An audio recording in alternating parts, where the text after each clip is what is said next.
কলেজে তোমার সাথে যা হয়েছে, মানে সাদিয়া তোমার সাথে যা যা করেছে, তার কিছুই তোমার বাবাকে জানিও না প্লিজ বাবা। যদি তোমার বাবা জানতে পারে তাহলে আমার চাকরিটা আর থাকবে না।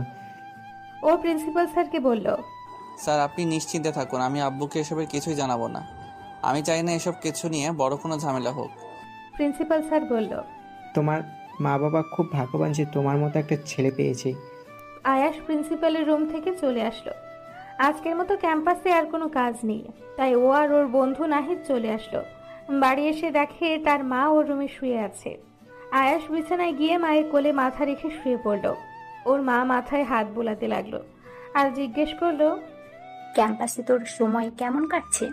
ও মাকে বলল। মা, ক্যাম্পাসে একটা দেমাগি মেয়ে আছে, দেখতে শুনতে অনেক ভালো কিন্তু আচার ব্যবহার খুবই খারাপ। আর আজ আমি ওই মেয়েটাকে একটা চড় মেরেছি।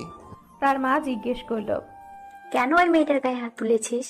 আমি বললাম মেয়েটা সবার সামনে প্রিন্সিপাল স্যারকে অপমান করেছিল, তাই মেরেছি। ওর মা বলল, এসব ব্যাপার যেন তোর বাবার কানে না যায়। যদি তোর বাবা জানতে পারে তাহলে কিন্তু সমস্যা হবে। আয়াস বলল, কিছুই হবে না, চিন্তা করো না। পরের দিন সকালবেলার কথা, ও ভার্সিটির উদ্দেশ্যে বাড়ি থেকে বের হলো। আয়াস মোটরসাইকেল চালিয়ে ভার্সিটি যাচ্ছিল। হঠাৎ খেয়াল করলো ওই সাদিয়া নামের মেয়েটা ওর পেছন পেছন একটা বড় গাড়ি নিয়ে ওকে ফলো করছে। আয়াস ভাবলো মেয়েটাও হয়তো ভার্সিটি যাচ্ছে, তাই ও নিজের মতো করেই মোটরসাইকেল চালাচ্ছিল। হঠাৎ করে এই মেয়েটা ওর গাড়ির স্পিড বাড়ালো আর সজোরে ওর মোটরসাইকেলে আঘাত করলো।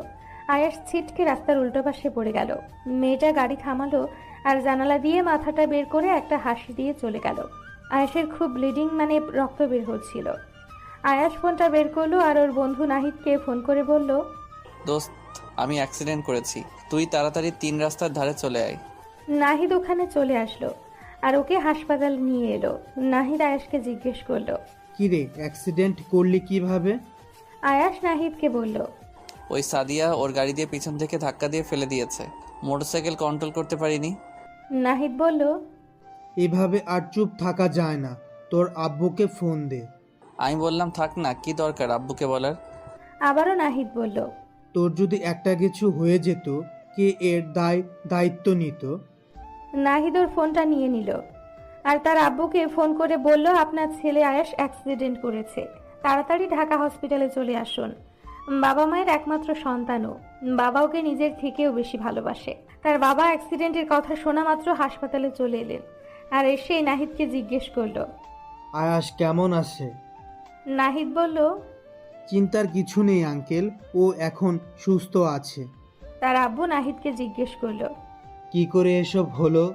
নাহিদ বলল, আমি তো কিছু জানি না, আপনি আয়াসকে জিজ্ঞেস করুন। ওর বাবা আয়াসকে জিজ্ঞেস করলো। আমি মিথ্যা কথা বলি?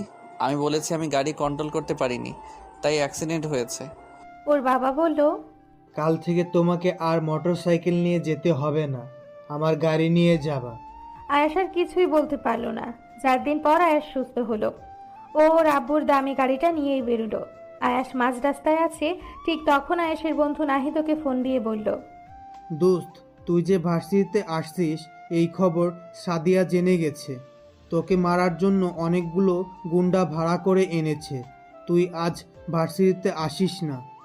আয়াস বলল, তুই ক্যাম্পাসে থাক, আমি আসছি। আমি গাড়ি নিয়ে ক্যাম্পাসে চলে গেলাম। সানগ্লাসটা চোখে পড়লাম, পুরো তামিলের হিরোর মতো করে গাড়ি থেকে নামলাম। আমাকে গাড়ি থেকে নামতে দেখে সবাই অবাক হয়ে যায়।